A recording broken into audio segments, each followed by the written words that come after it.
что солдаты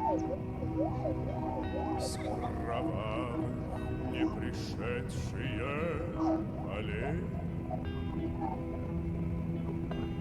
не в землю нашу полегли когда-то, а превратились в белых журавлей.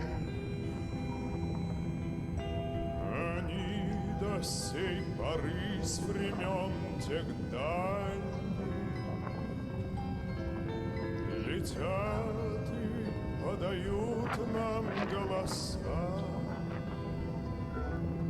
Не потому ли так часто и печально мы замолкаем?